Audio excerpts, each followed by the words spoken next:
भगवान को चाहे आप जिस स्वरूप को मानते हो, किंतु शक्ति एक ही होती है।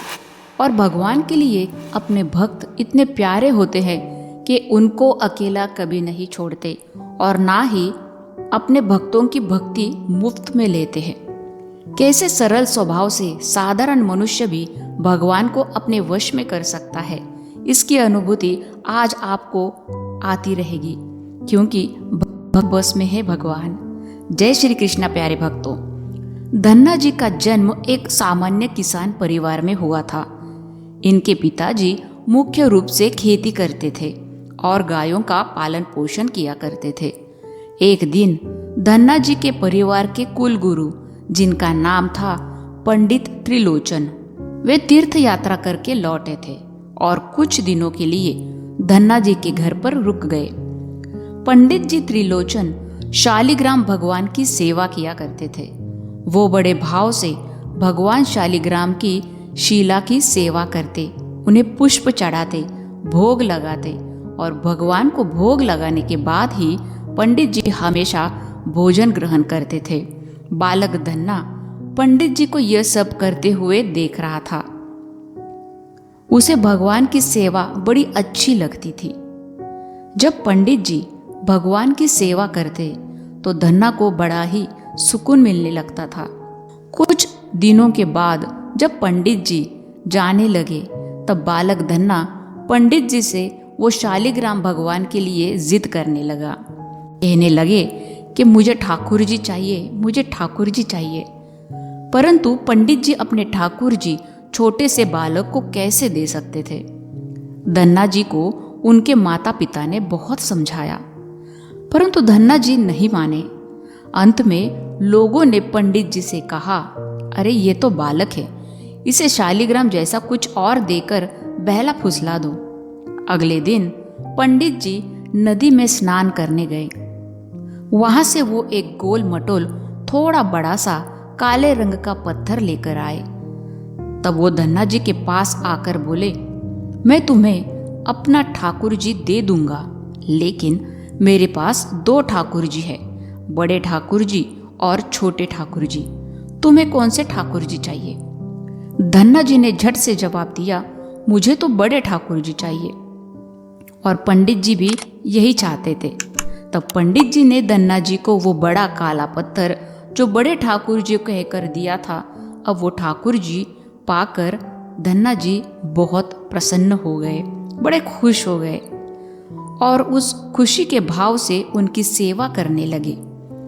जब धन्ना जी गौ चराने खेतों की तरफ जाते तो ठाकुर जी को अपने साथ ले जाते। धन्ना जी की माँ उनको हमेशा बाजरे की रोटी, साग, अचार और गुड़ खाने को दिया करती थी। अब धन्ना जी ने भी ये निश्चय किया कि वो भी पंडित जी की तरह ही ठाकुर जी को भोग लगाएंगे, उसके बाद ही स्वयं भोजन किया करेंगे।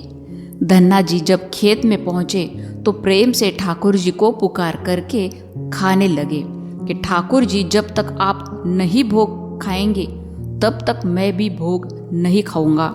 धन्ना जी ने निश्चय किया कि जब तक ठाकुर जी प्रकट होकर भोग नहीं लगाते, भोग नहीं खाते, वो स्वयं भी ग्रहण नहीं करेगा। जब ठाकुर जी ने भोग नहीं खाया तो धन्ना जी ने शाम को वो रोटी गौ माता को खिला दी। 3 दिन तक ऐसा ही चलता रहा। न ठाकुर जी भोग खाते और न धन्ना जी भोजन करते। चौथे दिन की बात है, धन्ना जी की माता फिर से रोटी लेकर आई। अब धन्ना जी खेत में जाकर जोर जोर से रोने लगे और ठाकुर जी से गुहार लगाने लगे।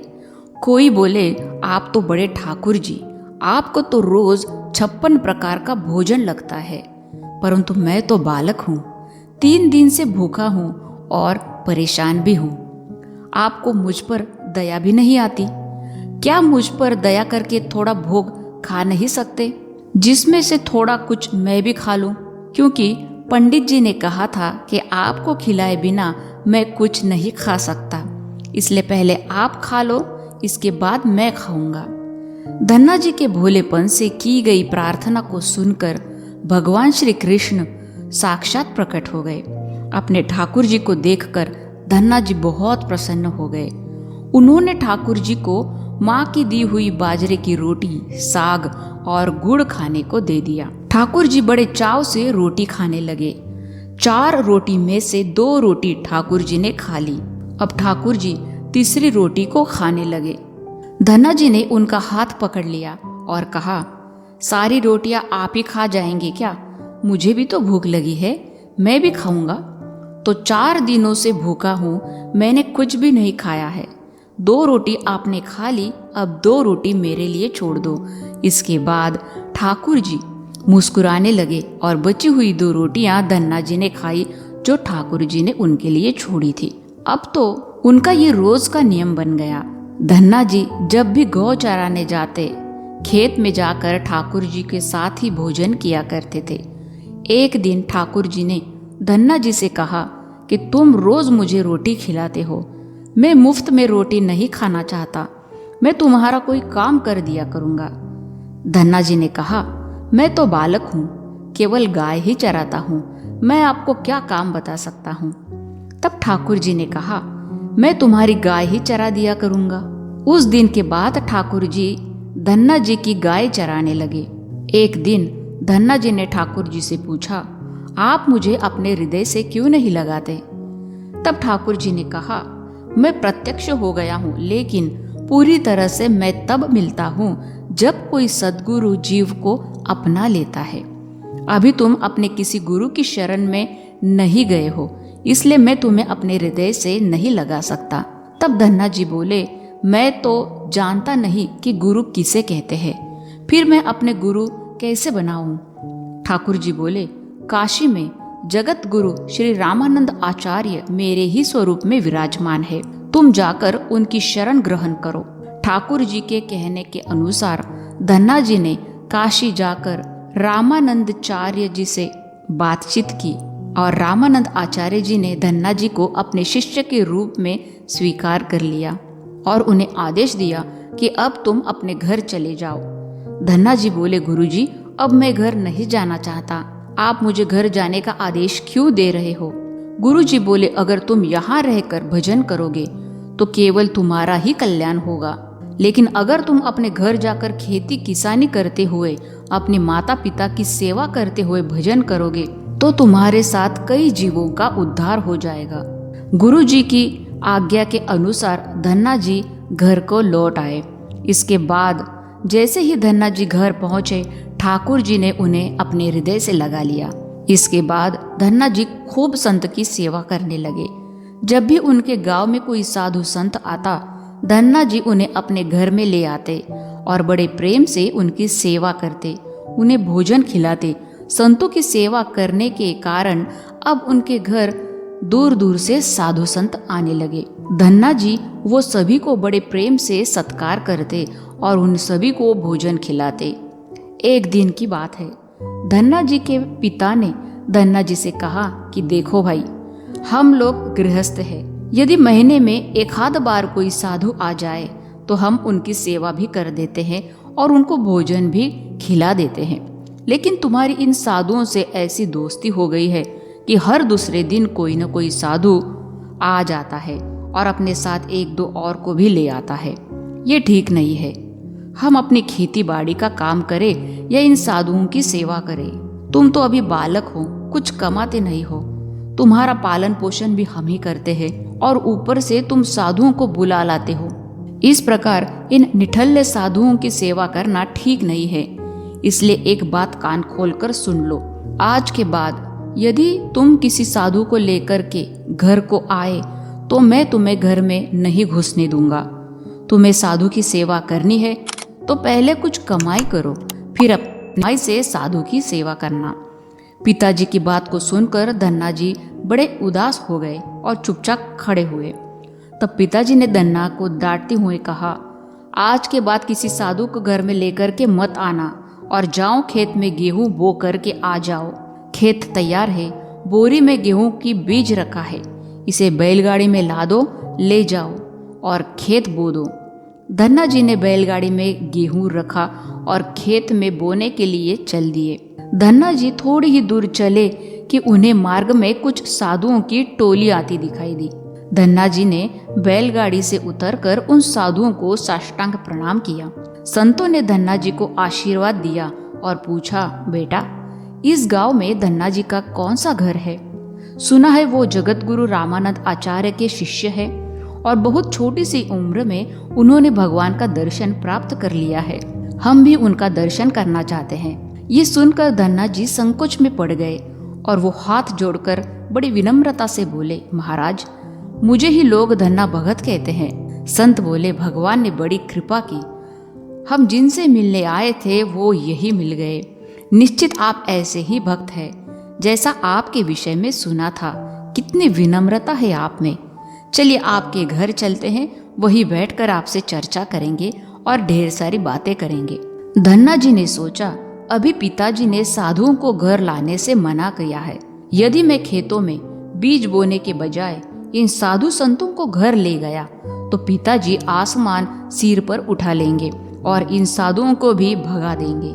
तब धन्ना जी कुछ विचार करके बोले, महाराज, अभी घर में कोई नहीं है, मैं भी खेतों की तरफ जा रहा हूँ, आप भी मेरे साथ वही चलिए। संत बोले, ठीक है, हम तो आपसे मिलना चाहते थे, आप तो हमें यही मिल गए, चले हम वही चल के बात करेंगे। फिर धन्ना जी उन सभी को खेत पर लेकर चले गए। खेत में एक पेड़ के नीचे बने हुए चबूतरे पर साधुओं को बैठा करके बोले, महाराज, आप यहीं पर कुछ देर तक विश्राम कीजिए, तब तक मैं आपके लिए भोजन पानी की व्यवस्था करता हूँ। इतना कहकर धन्ना जी वहां से बैलगाड़ी लेकर के चले गए। बैलगाड़ी लेकर धन्ना जी सीधे बनिया की दुकान पर पहुंचे। वहां पर उन्होंने बैलगाड़ी में जो बीज गेहूं खेत में बोने के लिए रखे थे उस बनिया को बेच दिए और इससे दाल, चावल और जो भी उसे बने वाला पदार्थ था, चूरमा आदि सारा सामान खरीद लिया। सामान लेकर धन्ना जी खेत पहुंचे।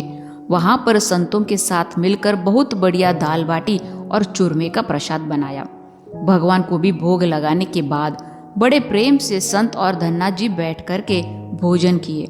इसी बीच भगवान की चर्चा भी होती रही। संतों को भोजन करवाने के बाद बड़े प्रेम से धन्ना जी ने उनको विदा कर दिया। संतों के जाने के बाद धन्ना जी सोचने लगे कि बीज वाले गेहूं को तो बेच करके मैंने संतों को भोजन करा दिया, अब खेत में क्या बोया जाए? अगर पिताजी बीज मांगेंगे तो मैं कहाँ बीज ला करके दूंगा, और यदि खेत में कुछ उगा नहीं तो मैं पिताजी को कौन सा जवाब दूंगा? यही सोचकर धन्ना जी ने बोरी में रेत भरी और आसपास के लोगों को दिखाने के लिए इस रेत को वो खेत में बोने लगे। सुबह से शाम तक सारी बोरियां जो रेत की बनाई थी, धन्ना जी ने जो बोरी में जो रेत को भरा था वो सब खेत में छिड़क दिया। आसपास के खेतों के किसान देख रहे थे कि धन्ना जी खेतों में गेहूं बो रहे हैं, परंतु वो तो खेत में रेत बो रहे थे। खेत बोने के बाद धन्ना जी बड़े प्रसन्न मन से घर की ओर चल दिए। वही सोचने लगे, खेत में तो कुछ उगना नहीं है तो देखभाल भी नहीं करनी पड़ेगी। और धन्ना जी जब घर पहुंचे तो पिताजी ने पूछा कि खेत बो आए? तो बोले कि पिताजी मैं खेत को बो आया। कुछ दिन बीते। धन्ना जी के पिताजी और गांव के कुछ बड़े बुजुर्ग लोग धन्ना जी के पास आए और बोले कि तुमने कैसा खेत बोया, ऐसी फसल तो हमने अपने जीवन में आज तक नहीं देखी। अच्छा, ऐसा लगता है जैसे गेहूं का एक एक दाना नाप नाप करके समान दूरी पर बोकर आए हो और सारे ही दाने उग आए हैं। इतनी सुंदर फसल तो हमने आज तक नहीं देखी। ये सब तुमने किया कैसे? धन्ना जी सोचने लगे, सब तो उनको ताना मार रहे हैं, खेत में कुछ उगा नहीं होगा इसलिए ऐसी ये सब बातें कर रहे हैं। तब धन्ना जी आश्चर्यचकित होकर के स्वयं खेत पर जाकर देखा तो वहां जाकर वो सच में अचंभित रह गए। उन्होंने देखा कि खेत में रेत बोई थी पर वहां पर फसल उगाई थी और एक सुंदर फसल उन्होंने स्वयं भी कभी नहीं देखी थी। फसल को देखकर धन्ना जी को भगवान की कृपा का एहसास हुआ और उनकी आंखों से आंसू निकल आए। धन्ना जी जोर जोर से रोने लगे। जब धन्ना जी के पिता और अन्य गांव वालों ने रोने का कारण पूछा तब धन्ना ने रोते हुए सारी घटना कह सुनाई। धन्ना जी बोले, पिताजी, जब आपने संतों को घर लाने के लिए मना किया था और खेत बोने के लिए गेहूं दिया था, उससे दिन मुझे मार्ग में कुछ संत मिले। मैंने उन संतों को अपने घर में नहीं लाया और खेत पर ठहरा कर जो भी बीज मैंने बोने के लिए गेहूं लिया था वो सब बनिया के दुकान पर बेच आया। मैंने संतों को भोजन करवाया। इसके बाद मैंने लोगों को दिखाने के लिए खेत में रेत को बो दिया। फिर ये फसल कैसे उगाई मुझे नहीं मालूम। ये कैसे हो गया? धन्ना जी की बात सुनकर उनके पिताजी की आंखों में आंसू आ गए। वो बोले कि मेरे धन्य भाग, जो मेरे घर में ऐसे पुत्र ने जन्म लिया। आज के बाद हम तुमको रोकेंगे नहीं। खूब साधु को बुलाओ, संतों की सेवा करो। हम तुम्हें अब कभी मना नहीं करेंगे। आज से मैं भगवान की भक्ति किया करूँगा और तुम्हारे साथ संतों की भी सेवा करूँगा। इसके बाद धन्ना जी और उनके परिवार वाले खूब संतों की सेवा करने लगे। कुछ समय बाद धन्ना जी की उगाई हुई फसल को काटने का समय आ गया। उस समय उतनी ही आकार की खेती से 50 गुना ज्यादा गेहूं निकला। ये गेहूं इतना ज्यादा था कि उसे रखना तक की जगह नहीं थी। गांव से सभी लोग धन्ना जी की फसल देख करके आश्चर्यचकित हो गए और सभी आश्चर्य करने लगे। अब धन्ना जी और उनका परिवार अपनी क्षमता के अनुसार खूब संत की सेवा और भगवान की भक्ति करने लगे। उनके घर हमेशा साधु संतों का आना जाना लगा रहता था। साधु संतों की बड़े बड़े जमातें आती। धन्ना जी बड़े प्रेम से उन सभी का आदर सत्कार करते। अब धन्ना जी जब भी खेतों में फसल बोते, हर बार ऐसी ही फसल होने लगती। अब धन्ना जी अपने गांव के बड़े किसान बन गए। गांव के सभी लोग धन्ना जी को चमत्कारी संत मानने लगे और उनके खेतों की मिट्टी को भी चमत्कारी मानने लगे। अब जिन लोगों के खेतों में पर्याप्त फसल नहीं होती, वो धन्ना के खेतों की मिट्टी लेकर अपने खेतों में जाकर छिड़क देते थे, जिससे उनकी फसल भी अच्छी होने लगती। चारों तरफ धन्ना जी की जय जयकार होने लगी। एक बार भगवान ने धन्ना जी की परीक्षा लेना चाहा। धन्ना जी की गांव में अकाल पड़ गया। धन्ना जी बड़े किसान थे। उनके पास बहुत खेती थी और अन्न के भंडार भी थे। अकाल के कारण उनके गांव और आसपास के क्षेत्र के ब्राह्मण, संत, गरीब और जरूरतमंद लोग धन्ना जी के पास मदद की उम्मीद से आने लगे। धन्ना जी भी उन्हें दोनों हाथों से भंडार लुटाने लगे। कभी कोई जरूरतमंद उनके घर से खाली नहीं लौटा। धीरे धीरे धन्ना जी का अन्न भंडार समाप्त होने लगा, परंतु धन्ना जी ने निश्चय किया कि जब तक उनका सामर्थ्य है वो किसी भी जरूरतमंद को निराश नहीं करेंगे और सब कुछ बेचकर लोगों की मदद करेंगे। धन्ना जी की संत की सेवा से प्रसन्न होकर एक दिन उनके पास संत के भेष में स्वयं ठाकुर जी आ गए। संत ने उन्हें तुम्बा का मंडल बना करके दिया और कुछ लौकी के बीज दिए और उन्होंने कहा कि धन्ना जी, इन बीजों को अपने खेत में बो दो।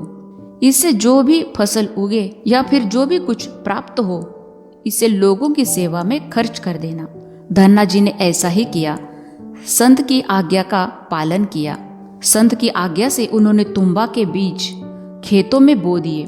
गांव के लोग कहने लगे, धन्ना जी पागल हो गए हैं। ऐसे भीषण काल में फसल बो रहे हैं, परंतु वो भी तुम्बा की। इस कड़वी तुम्बा को पशु भी नहीं खाता, या तो केवल कमंडल बनाने के काम में आता है। ऐसी फसल यदि उग भी आई, पैदा भी हो गई, तो उसका क्या फायदा। परंतु धन्ना जी ने संत के कहने के अनुसार अपने खेतों में तुम्बा अर्थात लौकी के बीज बो दिए। कुछ दिन बाद तुम्बा की फसल उगाई।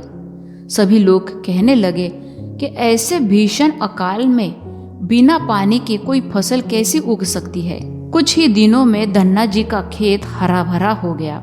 इसी बीच धन्ना जी जरूरतमंदों की सेवा करते रहे। धन्ना जी ने अपना सारा अन्न भंडार लुटा दिया। उनके घर में जो भी फसल के बीज रखे थे, वो सब उन्होंने संतों को भोजन के लिए दान कर दिया। अब उनके पास अपने परिवार को खिलाने के लिए लायक भी अन्न नहीं बचा था। गांव के लोग कहने लगे, बड़ा मूर्ख है जो सारा अन्न लुटा दिया, अपने परिवार के लिए कुछ भी नहीं रखा। और इसने फसल भी बोई तो तुम्बा, जिसे कोई खा भी नहीं सकता। धन्ना जी के लोगों की बातों से कोई फर्क नहीं पड़ा। वो तो भगवान का नाम लेते रहते और लोगों की मदद किया करते। एक दिन ऐसा आया जब धन्ना जी के खेतों में लगी फसल पक गई। उनके खेत में बड़े बड़े तुम्बा के फल दिखे थे। धन्ना जी ने सोचा, अब दान करने का तो कुछ है नहीं, अब इन तुम्बा से कमंडल बनाकर संतों को दिया करेंगे। धन्ना जी खेतों में लगे सभी तुम्बा के फल तोड़कर घर ले आए। घर आकर जैसे ही उन्होंने एक तुम्बा को कमंडल बनाने के लिए काटा, उन्होंने देखा कि तुम्बा हीरे मोती जवाहरात और कीमती रत्नों से भरा हुआ था। तुम्बा को कीमती रत्नों से भरा हुआ देखकर वो आश्चर्यचकित हो गए। उनके पास तो तुम्बा की पूरी फसल थी। उन्होंने देखा सभी तुम्बा में ऐसे ही कीमती रत्न भरे हुए थे। अब उनके पास इतने कीमती रत्न और जवाहरात हो गए जिसे किसी राजा के पास शायद भी हो। इस चमत्कार को देखने के बाद धन्ना जी को उन संत की याद आई जिन्होंने उन्हें तुम्बा के बीज दिए थे। उस संत ने कहा था कि इस फसल से जो भी प्राप्त हो उसे लोगों की सेवा करना। अब धन्ना जी उस धान्य से लोगों की सेवा करने लगे। फिर वो दोनों हाथों से लोगों की मदद करने लगे। उस समय वो अकाल कई वर्षों तक चला। उस समय धन्ना जी ने अपने घर में और आसपास कई गांव में लंगर शुरू करवा दिया। आसपास के सैकड़ों गांव, लाखों लोग बरसों तक धन्ना जी के लंगर में तीनों समय का भोजन मुफ्त में किया करते थे। धन्ना जी ने अपने जीवन में कई मंदिर, बावड़ियाँ, तालाब और धर्मशालाएं, गौशालाएं बनवाई थी और हर तरह से साधु, संत और जरूरतमंद लोगों की मदद किया करते थे। लोग धन्ना जी को धन्ना सेठ कहकर बुलाने लगे। धन्ना जी जैसा धनी आज तक कोई नहीं हुआ। वो धन और मन दोनों से धनी थे। आज भी उनके नाम पर धनी लोगों को धन्ना सेठ की पदवी दी जाती है और कहा जाता है, क्या तुम धन्ना सेठ हो गए? दोस्तों, यदि भगवान की कृपा जिस व्यक्ति पर हो जाए और उनका आशीर्वाद जिनको प्राप्त हो जाए, उनके लिए जीवन में कुछ भी असंभव नहीं होता, सब संभव हो जाता है। भगवान की कृपा धन्ना पर बनी और धन्ना सेठ बन गया। दोस्तों, ये कहानी आपको कैसी लगी? यदि आपको अच्छी लगी है तो वीडियो को एक लाइक करके चैनल को सब्सक्राइब करने की भी कृपा कर देना। जय श्री कृष्ण। राधे राधे।